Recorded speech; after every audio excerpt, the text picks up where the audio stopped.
அனைவருக்குமே வணக்கம். சற்று முன் கிடைத்திருக்கக்கூடிய ஒரு மிக மிக முக்கியமான செய்தி ஒன்று வெளியாகி உள்ளது.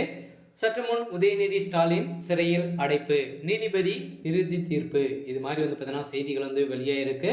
இப்போ உதயநிதி ஸ்டாலின் அவர்கள் பார்த்தீங்கன்னா ஏற்கனவே மக்களிடையே சனாதன வழக்கில் பார்த்தீங்கன்னா சிக்கியிருந்தார் இல்லையா. சனாதனத்தை பார்த்தீங்கன்னா மக்களுக்கு ஸோ மத கலவரங்களை செய்த வழக்கில் அதிரடியாக உதயநிதி ஸ்டாலின் அவர்கள் மீது ஏற்கனவே வழக்கு பதிவு பார்த்தீங்கன்னா இந்தியா முழுவதுமே இருக்கக்கூடிய மாநிலங்களில் அனைத்து மக்களும் இவர் மீது வழக்கு பதிவு செஞ்சுருந்தாங்க.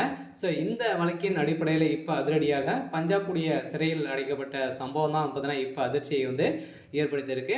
ஸோ இதை பற்றி இந்த வீடியோவில் பார்க்கலாம். ஸோ அதுக்கு முன்னாடி நம்ம சேனலுக்கு இப்போ தான் நீங்கள் முதல் முறையாக வந்திருக்கீங்க அப்படின்னா மறக்காமல் நம்மளுடைய சேனலை சப்ஸ்கிரைப் பண்ணி சப்போர்ட் பண்ணுங்கள். ஸோ வாங்க வீடியோக்குள்ளே போகலாம். ஸோ பார்த்தீங்கன்னா உதயநிதி ஸ்டாலின் அவர்கள் ஏற்கனவே துணை முதல்வர் ஆனதுலேருந்தே அவருக்கு பார்த்தீங்கன்னா பெரும் ஆவணத்தோடு தான் பார்த்தீங்கன்னா அவர் செயல்பட்டு வரார் இல்லையா. ஸோ அதெல்லாம் பார்த்தீங்கன்னா அரசே நம்மக்கிட்ட தான் இருக்குது, நம்ம என்ன வேணாலும் பேசலாம் அப்படின்ற மாதிரி பேசி வந்திருக்கக்கூடிய நிலையை தான் பார்த்தீங்கன்னா உதயநிதி ஸ்டாலின் அவர்கள் பேசியிருந்தார். ஸோ இந்த பேசின் அடிப்படையில் தான் ஏற்கனவே பார்த்தீங்கன்னா ஆந்திர மாநிலத்தில் துணை முதல்வருமே இருவருமே சேர்ந்து இவர் மீது வழக்கு பதிவு செய்து எதிர்ப்புகளும் தெரிவித்து வந்திருக்கக்கூடிய நிலையில் பார்த்தீங்கன்னா இந்து மக்களை இவரை பார்த்தீங்கன்னா அவமதிப்பு செய்திருக்கக்கூடிய நிலையில் பார்த்தீங்கன்னா இவர் கைது செய்யணும் அப்படின்ற மாதிரி தொடரப்பட்ட வழக்குகளும் இப்போ அண்ணாமலை பல்கலைக்கழகத்தில் நடந்த சம்பவத்திலும் பார்த்தீங்கன்னா சேர்த்து ஒட்டுமொத்தமாக இவர் மீது நிறைய வழக்குகள் குவிந்து வந்திருக்கக்கூடிய நிலையில் தான் இப்போ அதிரடியாக பஞ்சாபுடைய சிறையில் பார்த்தீங்கன்னா இப்போ சனாதன வழக்கு மூலமாக கைது செய்யப்பட்டிருக்காரு. ஸோ அதனால் மக்கள் அனைவருமே பார்த்தீங்கன்னா ஒன்று திரண்டு அங்கு ஒரு மிகப்பெரிய கலவரங்களும் ஏற்பட்டு வந்திருக்கக்கூடிய சூழ்நிலையில் உதயநிதி ஸ்டாலின் அவர்கள் என்ன செய்வார் அப்படின்றது தான் ஒரு பெரிய கேள்விக்குறியாக இருந்தாலும் இப்போ கலவரங்களை செய்த வழக்கில் தான் உதயநிதி கைது செய்யப்பட்டிருக்காரு.